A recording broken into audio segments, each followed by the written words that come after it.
भारत एक ऐसा देश जो कि वर्ल्ड की 4th लार्जेस्ट इकोनॉमी और जिसकी $4 ट्रिलियन जीडीपी है, ऐसी डेवलपिंग कंट्री में भी कुछ लोगों को आज तक जातिवाद और छुआछूत का सामना करना पड़ता है। और कई ऐसे केसेस सामने आते हैं जो कि भारतीय समाज पर सवाल उठाते हैं। आखिर क्यों एक विशेष समुदाय को नीचे नजरिए से देखा जाता है और इस सब की वजह क्या है? बहुत से लोग मानते हैं कि ये सब हिंदुइज्म से शुरू हुआ है और इस बात को साबित करने के लिए वो मनुस्मृति और रामायण जैसे ग्रंथों का रेफरेंस देते हैं और हिंदू धर्म की वर्ण व्यवस्था को इसका कारण बताते हैं। जबकि ऋग्वेद में ये साफ लिखा हुआ है कि वर्ण व्यवस्था कर्म के आधार पर है। जैसे ब्राह्मण का कर्म है ज्ञान और धर्म का प्रसार करना, क्षत्रिय का कर्म है समाज की रक्षा करना, वैश्य का कर्म है अर्थव्यवस्था एवं व्यापार संभालना और शूद्र का कर्म है कला और कर्म में निपुण होना। इससे ये पता चलता है कि वर्ण व्यवस्था का आधार कर्म है, जाति नहीं। गीता के चैप्टर 4 वर्स 13 में एक श्लोक है, चतुर्वर्ण्यम मया सृष्टं गुण कर्म विभागशः, यानी चारों वर्णों को गुण और कर्म के आधार पर निर्धारित किया गया है। जरा खुद सोचिए, अगर हिंदू धर्म में जातिवाद होता तो सबसे बड़े महाकाव्य श्री रामचरितमानस को ब्राह्मण और क्षत्रिय क्यों पढ़ते, जिसे एक शूद्र यानी वाल्मीकि ने लिखा था। इसके अलावा अगर हम महाभारत में जाएं तो हमें विदुर का जिक्र मिलता है, जो कि एक दासीपुत्र थे, शूद्र थे, जिनके घर श्री कृष्ण ने केले की फरियां खाई और जिन्हें राज दरबार में मंत्री का पद भी मिला। अब मैं जानता हूं कि कुछ लोग महाभारत के द्रोणाचार्य का जिक्र करेंगे, जिन्होंने एकलव्य को शस्त्र विद्या सिखाने से मना कर दिया क्योंकि वो शूद्र था। लेकिन आपको बता दूं, ये झूठ है।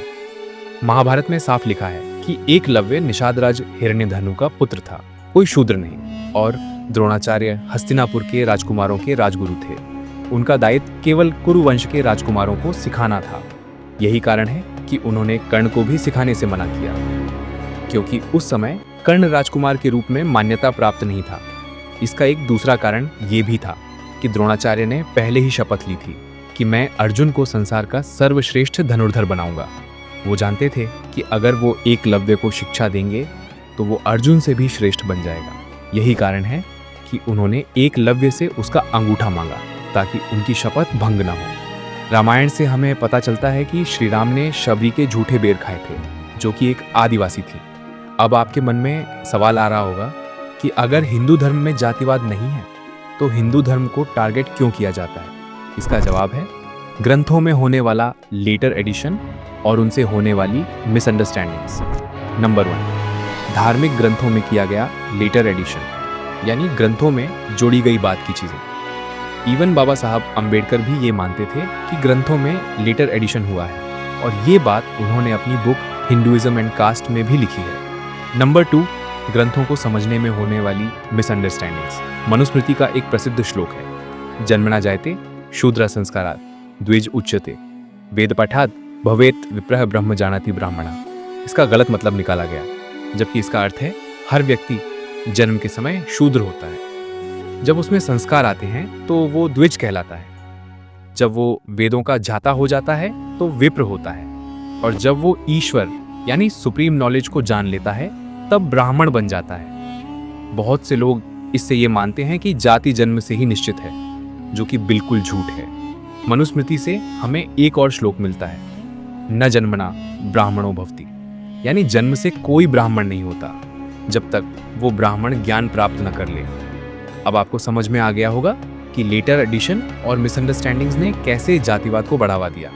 अब हम चलते हैं मेडिवल पीरियड में, यानी 1200 के बाद, जब देश में मौर्य एम्पायर खत्म हो चुका था और देश पर मुगलों का शासन था। इस समय इस्लामिक कानूनों को लागू किया गया और गैर मुस्लिमों का जबरदस्ती धर्म परिवर्तन करवाया गया। इससे हिंदू सोसाइटी में लोग अपनी आइडेंटिटी बचाने लगे, कम्युनिटीज और ज्यादा क्लोज होती चली गई और लोग सोचने लगे कि अगर हम अपनी कम्युनिटी और स्ट्रक्चर लूज कर देंगे तो धर्मांतरण और आसान हो जाएगा। इसके अलावा इसका एक मेन रीजन ब्रिटिश रूल भी है। सन 1871 में और उसके बाद कई सालों तक ब्रिटिशर्स ने भारत में कास्ट सेंसस लागू किया। हर आदमी को एक परमानेंट कास्ट लेवल दिया गया। जातियों को कैटेगरी और हायरार्की में रखा गया। कुछ जातियों को मार्शल रेसेस बोलकर आर्मी में भर्ती किया गया और कुछ को क्रिमिनल ट्राइब्स डिक्लेयर कर दिया गया। इसका रिजल्ट ये हुआ कि जाति एक रिजिड आइडेंटिटी बन गई। अपर लोअर का डिवाइड और गहरा हो गया। भारतीय समाज की एकता को तोड़ने के लिए ब्रिटिशर्स ने एक चालाक नीति अपनाई, फूट डालो और राज करो। अब बात करते हैं प्रेजेंट कंडीशन की, जहां ये रिपोर्ट्स आपको सोचने पर मजबूर कर देंगी। पीयू रिसर्च सेंटर के अकॉर्डिंग 70% इंडियंस धार्मिक भेदभाव को एक सीरियस प्रॉब्लम मानते हैं, 69% लोग कास्ट से रिलेटेड प्रॉब्लम मानते हैं और 55% लोग मानते हैं कि देश में आर्थिक असमानता है। 2021 में इसी रिसर्च सेंटर ने सर्वे करके एक रिपोर्ट तैयार की, जिसके अकॉर्डिंग दलितों में ये नंबर और ज्यादा हाई है। वहीं 60% से ज्यादा इंडियंस अपने पड़ोसी और फ्रेंड्स अपनी कास्ट से प्रेफर करते हैं। अगर नेशनल क्राइम रिकॉर्ड्स की माने तो 2023 में 50,000 से ज्यादा केसेस SC/ST एक्ट के तहत दर्ज हुए और हर 10 मिनट में एक कास्ट बेस्ड क्राइम दर्ज हुआ। हालांकि इसका कोई स्ट्रॉन्ग एविडेंस नहीं है, लेकिन ये रिकॉर्ड्स के बेसिस पर हैं। दलितों के प्रति इस भेदभाव का एक कारण रिजर्वेशन भी है, जो बाबा साहब ने उस समय की परिस्थितियों को देखकर बनाया था, क्योंकि उस समय दलित समाज आर्थिक और सामाजिक रूप से कमजोर था। लेकिन फिर स्वार्थी नेताओं ने अपने वोट बैंक को बचाने के लिए इसे जारी रखा। आज समाज में रिजर्वेशन को लेकर भी भेदभाव है और हमें आए दिन ऐसी खबरें सुनने को मिलती हैं। कहीं अपर कास्ट के द्वारा हीनता दिखाई जाती है, तो कहीं कुर्सी पर बैठने को लेकर बदतमीजी की जाती है। और इस जातिवाद को बढ़ावा देने का काम करती हैं ये पॉलिटिकल पार्टीज, जो इन जातियों को अपने वोट बैंक के लिए यूज करती हैं। जैसे BSP पार्टी की लीडर मायावती, जो खुद को दलितों की लीडर बताती हैं, इसीलिए ज्यादातर SC/ST वोट उन्हें मिलती है। मायावती जी अपनी ज्यादातर स्पीचेस में एजुकेशन, पॉवर्टी और हेल्थ केयर की बात नहीं करती, लेकिन दूसरी पार्टियों पर आरोप लगाती हैं कि ये जातिवादी हैं। इन्होंने दलित आइकॉन्स के नाम पर 1000 करोड़ से ज्यादा के स्टेच्यूज और पार्क्स बनवाए। लेकिन सवाल ये है, क्या इससे दलित एजुकेशन इंप्रूव हुई? क्या एम्प्लॉयमेंट बढ़ा? नहीं। अब बात करें बीजेपी की। ये वही पार्टी है जो कहती है सबका साथ, सबका विकास, लेकिन इनका टिकट डिस्ट्रीब्यूशन जाति के आधार पर होता है। ये पार्टी खुद को OBC का सबसे बड़ा हितैषी बताती है, लेकिन OBC कास्ट सेंसस पर कोई जवाब नहीं देती। प्राइवेट सेक्टर रिजर्वेशन पर साइलेंट रहती है। ये पार्टी SC/ST वेलफेयर स्कीम्स बताती है, अंबेडकर जयंती सेलिब्रेट करती है, लेकिन रियलिटी ये है कि दलित अत्याचार मामलों में इनका कन्विक्शन रेट लो है और कई दलित उत्पीड़न मामलों में इनकी पार्टी के नेता बिल्कुल चुप रहते हैं। अगर बात करें कांग्रेस की, तो ये पार्टी खुद को देश की सबसे सेक्युलर पार्टी के रूप में रिप्रेजेंट करती है। कांग्रेस ने कई बार नेशनल लेवल पर जाति जनगणना की मांग की है, लेकिन जिन राज्यों में इनकी सरकार रही है वहां इम्प्लीमेंटेशन स्लो रहा, डेटा पब्लिक नहीं किया गया। ये दलित एम्पावरमेंट और OBC रिप्रेजेंटेशन की बात करते हैं, लेकिन अगर इनके पावर स्ट्रक्चर को देखें तो हाई कमांड कल्चर दिखाई देता है।